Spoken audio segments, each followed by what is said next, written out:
Welcome back to the YouTube channel of LoSpazio. My name is Tina, and today I will guide you through a short tutorial that will explain to you how to enter into chin stand in a safe and simple way. This is me a couple of months ago trying to do chin stand and not being able to enter and hold a chin stand even with the help of my teacher or a few of my classmates. With time, I practiced and I tried to understand why I was not able to hold a chin stand. And I want to share with you three tips that you should pay attention to when you try to do chin stand that will change the way you see the pose completely.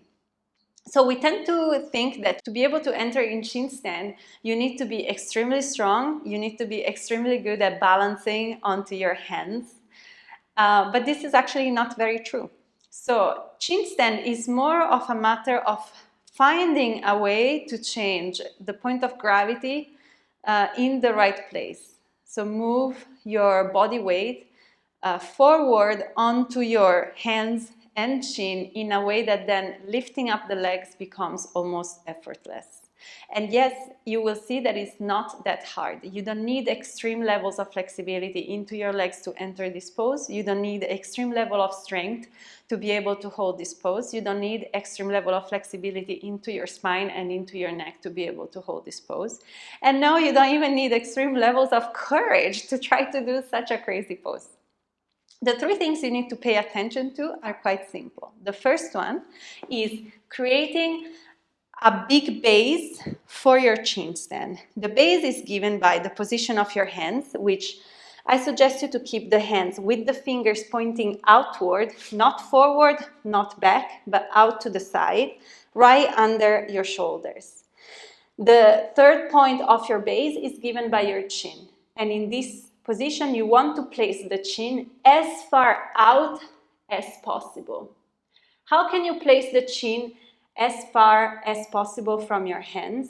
You need to bend the elbows in and under your rib cage. You want to bend the elbow, I show you from the front.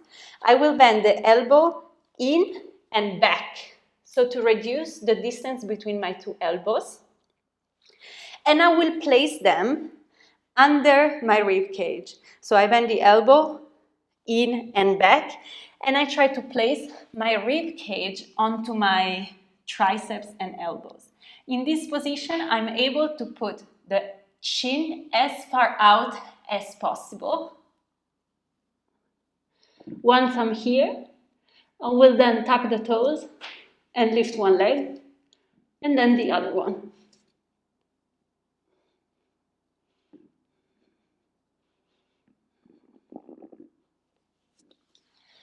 As you can see, bringing the chin as far out as possible allows me to move my elbow on top of my wrist.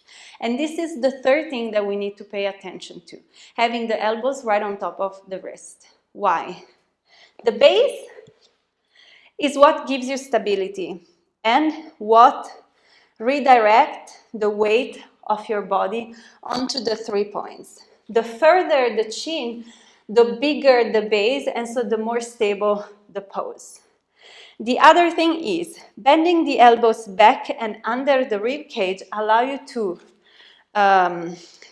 put majority of your weight not onto the tip of the base, not onto your chin and your neck, but actually onto your elbows. And so majority of your body weight will be carried by your hands, not by your chin. This removes the fear that you're falling over, the straining of the neck, and this feeling that if I'm not very careful with my feet, I can easily tip over, and we don't know what happens once you tip over and your neck is in that position, could be very dangerous. The third thing is, the further the tip of your base, the more you can bring your elbows on top of your wrist. This is, even if you practice any other arm balance, you will now have understood that to be able to lift off and change the point of gravity of your body, you need to have the elbows on top of the wrist for at least, I don't know, 80% or 90% of all arm balances. That is a very important part of the pose itself. So going back to what we were saying, you need to create the base as big as possible, as long as possible, hands as wide as your shoulders, and the tip and your chin as far out as possible. At the same time, you want to bend the elbows in and back so that you can put them under your rib cage. As your practice evolves, maybe you'll be able to do it without holding majority of the weight onto your elbows. And third, the elbows need to be on top of the wrist, not back. If you notice the picture that I showed you before, and I will show it here again, why I was not able to enter into chin stand, because my chin was so close to my hands that the angle of my hands was not a 90-degree angle. If I keep my chin here, my elbow can only be, they cannot be on top of my wrist. And in this way, I cannot slide them under my rib cage, and I cannot discharge majority of my body weight onto the elbow through the wrist to the floor. So this is the third important thing. We can try again one more time. Hands as wide as your shoulders, fingers pointing outward. We bend the elbows back and we place them under our rib cage. Then we place our chin as far out as possible.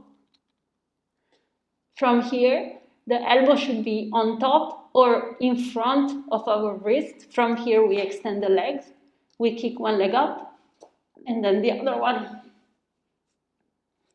In this position, actually my chin is very light onto the floor, and I don't have much stress onto my chin because majority of my body weight is actually on my elbow and my wrist. This is it. Let me know in the comment if you tried and if you succeeded. And you can also let me know in the comment if there is any other pose that you would like me to explain to you in a pretty simple way. If you would like to practice complete yoga practices where I integrate this type of more advanced poses into a yoga flow, you can check out in the description below. There is our website where we have a large library of pre-recorded classes. Thank you for being with us, and see you next time.